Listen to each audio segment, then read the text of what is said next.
Lebih dari 67 juta siswa di Indonesia harus belajar dari rumah selama pandemik virus corona. Tidak kurang dari 4 juta guru terpaksa meneruskan program mengajarnya secara daring menggunakan fasilitas internet. Prosesnya mendadak, banyak menemui kendala. Siswa dan guru pun mengalami kesulitan belajar mengajar secara virtual. Fakta miris dari lapangan membuka mata bahwa memang ada kesenjangan digital. Banyak guru dan siswa yang berada di desa tidak punya akses internet. Mereka tidak punya telepon pintar maupun komputer. Awalnya adalah imbauan Presiden tanggal 15 Maret 2020 di Istana Bogor. Presiden Joko Widodo meminta masyarakat mulai bekerja, belajar hingga beribadah di rumah. Dengan kondisi ini, saatnya kita kerja dari rumah, belajar dari rumah, ibadah di rumah. Koneksi internet sudah jelas menjadi kebutuhan dasar bagi masyarakat Indonesia, terutama bagi mereka yang tinggal di kota besar.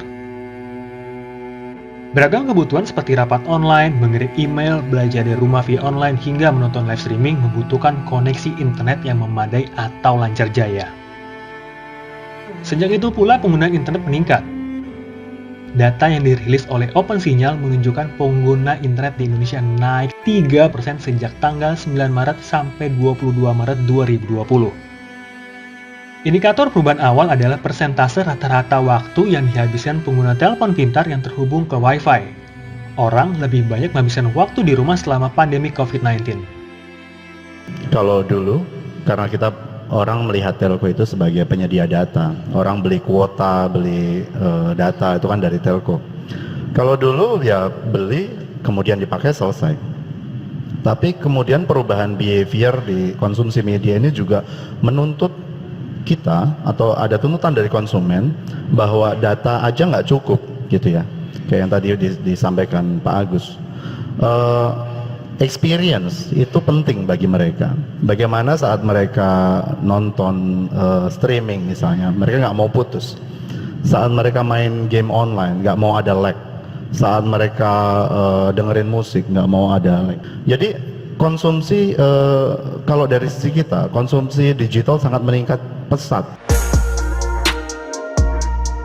Menteri Komunikasi dan Informatika Johnny G. Plate mengatakan perusahaan-perusahaan telekomunikasi juga telah memberikan layanan gratis internet untuk sektor-sektor yang lebih bermanfaat seperti sektor pendidikan. Operator seluler, perusahaan-perusahaan seluler itu sudah mengalokasikan dana sebanyak 1,9 triliun per bulan untuk internet gratis. Wih. 1,9 triliun dari operator seluler, ya. Jadi banyak juga operator seluler ini sudah mengambil bagian. Hanya untuk apa itu digunakan? Namanya juga internet, ya. Digunakan untuk prioritas yang lebih bermanfaat, yaitu apa? Untuk pendidikan. Jadi untuk para mahasiswa, para siswa, para mahaguru, para guru, nanti melalui platform-platform digital menggunakan internet yang gratis, ya. Dulu pada saat belum ada kasus darurat COVID ini, lebih banyak dipakai trafficnya di kantor, di gedung-gedung, di sekolah-sekolah, di universitas. Tapi sekarang lebih banyak dipakai, konfigurasinya berubah ke perumahan, ya, ke real estate, ya, di mana pemukiman. Karenanya kita harus jaga, ya. Yang pasti dijaga benar itu jaringan infrastrukturnya terjaga dengan baik.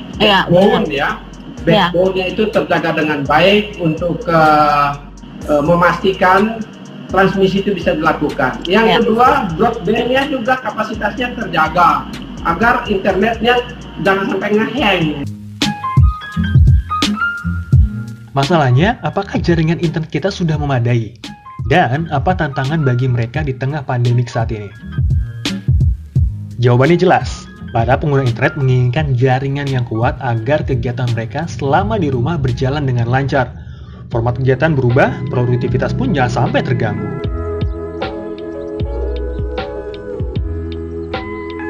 Indonesia masih ketinggalan soal kecepatan internet. Menurut data OpenSignal, Indonesia berada di bawah Myanmar, Pakistan, dan Vietnam dalam hal kecepatan unduh data dalam 4G. Pada minggu ke-12 tahun 2020, di masa pandemi COVID-19, kecepatan Indonesia dalam pengunduhan 4G sekitar 10,6 Mbps. Yang tertinggi adalah Korea Selatan dengan kecepatan unduhan sebesar 52,8 Mbps.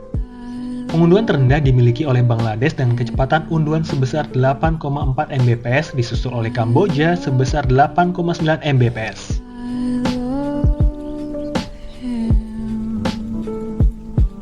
Saat berbicara di Indonesia Millennial Summit 18 Januari 2020, Menkominfo Johnny G. Plate menjanjikan kecepatan internet Indonesia bisa mencapai 30 Mbps.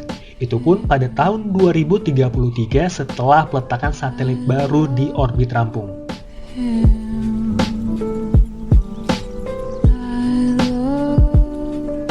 Pandemi virus corona mempercepat digitalisasi. Jaringan belum bertambah, namun kecepatan kebutuhan untuk belajar dan bekerja dari rumah sudah datang. Berdasarkan survei pembelajaran dari rumah yang dilakukan oleh Direktorat Jenderal Pendidikan Tinggi Kementerian Pendidikan dan Kebudayaan, mayoritas responden mahasiswa merasa kuliah secara daring atau online itu tidak efektif. Sebanyak 89,17% mahasiswa merasa bahwa pembelajaran tatap muka lebih baik daripada secara online. Selain karena masalah koneksi atau jaring internet yang kurang memadai, mahasiswa harus merogoh kocek untuk beli ekstra kuota selama kuliah dari rumah.